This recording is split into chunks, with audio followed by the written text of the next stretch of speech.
Welcome to Mindful Monday. I'm Megan Lockwood, AAA Wellness Director. These mindful moments are simple tools you can carry with you, whether you're at work, at home, or on the go.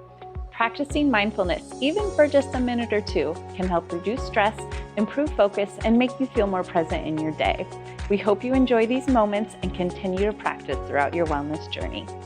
Today, we're going to talk about balance before burnout at work and at home. So what is burnout? Burnout is that point where you're just giving more, you're doing more than you really have time to take care of yourself and restore with. It's like you have a battery, but it never gets recharged, or the level it gets recharged isn't quite enough. And so you just keep riding on almost empty. We're just thinking about and talking about when you have the batteries in your house and the alarm batteries that tell you it's a smoke detector, it's 3 a.m. and it's starting to beep or chirp, and you think, oh, maybe I could not put a battery in and just hope it doesn't chirp again. And that's kind of a good analogy for burnout. Maybe I can just take a short break and continue on at the speed I'm going and be okay. And so today we're going to actually talk about tools that do work rather than just hoping we'll be okay. Boundaries are needed, they're necessary. We have to set them to protect our time, our energy, our emotional energy, and everything around a space in our environment that keeps us healthy and whole. And oftentimes they get challenged. So we'll talk about where boundaries come from, or a lack of boundaries, and what we can do to improve our energy, protect it, and also take care of that mental and physical health. Finally, we'll talk about mindful reflection on how we're doing, a self-assessment on how you're doing with your boundaries and your life balance. No one's life balance is going to be the same. We want to make sure that you're living to the balance goals that you have and you feel good about it. So, what are some signs that everything's out of whack and that you're on the path to burnout? Well, for me, I can speak to it's usually agitation. I tend to like to be happy and engage with people and be social. But when I'm snappier or I'm withdrawing, I'm finding that commitments are coming up and I want to cancel or say no, that's usually when I'm on the edge of burnout. The other thing is when I'm not finding joy in my work.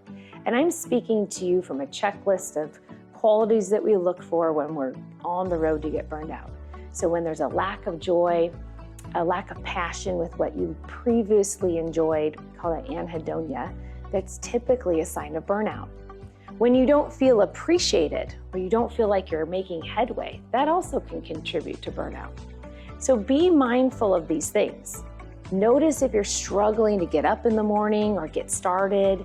Notice if you're skipping healthy routines, things that like exercise that make you whole, or you're not eating as well anymore. Maybe you're stopping for fast food and you're saying things to yourself like something's got to go. These are also signs that you're on that path to burnout. I want you to think about what are my signs and maybe write some of that down right now.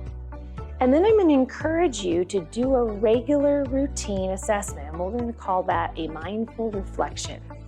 Let's look back. The last week, the last 2 weeks, how have I been in the last month or 3 months? Have I noticed anything's changed?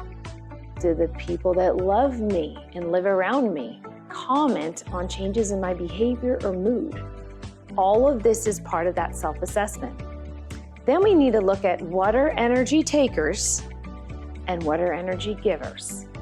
So the people we spend time with, the tasks that we do. Just because saying yes and people-pleasing can be so much fun and it can be self-fulfilling, it also comes at a cost. So being reflective of that. Sometimes the things that actually take so much from us are just little things. For instance, if friends say, hey, would you like to go to Mexican food with me this week on Wednesday night? And Wednesday night's getting close, it's Tuesday, and you're looking at it thinking, oh my goodness, I've been staying late at work every day. My laundry isn't done at home. I haven't been intentional with my kids. And now I have another commitment coming up.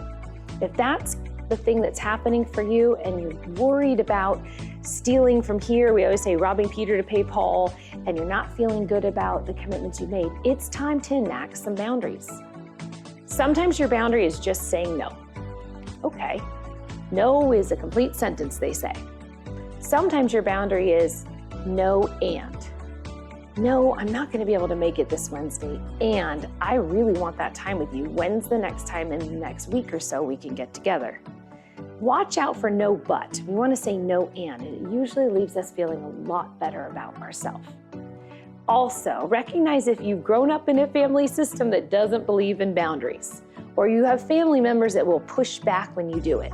If you're learning to set boundaries, we always want to say practice with the easy ones first.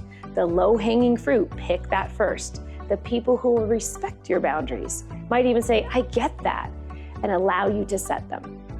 Finally, regular reflection.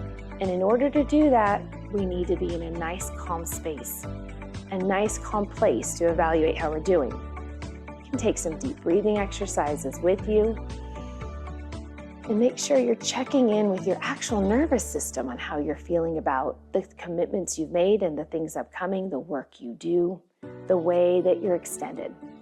So our takeaway is boundaries are hard to set. They're important in order to maintain a life balance. And if you're really gone out of whack or too far one way, let's start small and practice just setting one boundary. Maybe that boundary is you turn your work phone off at a certain time every night.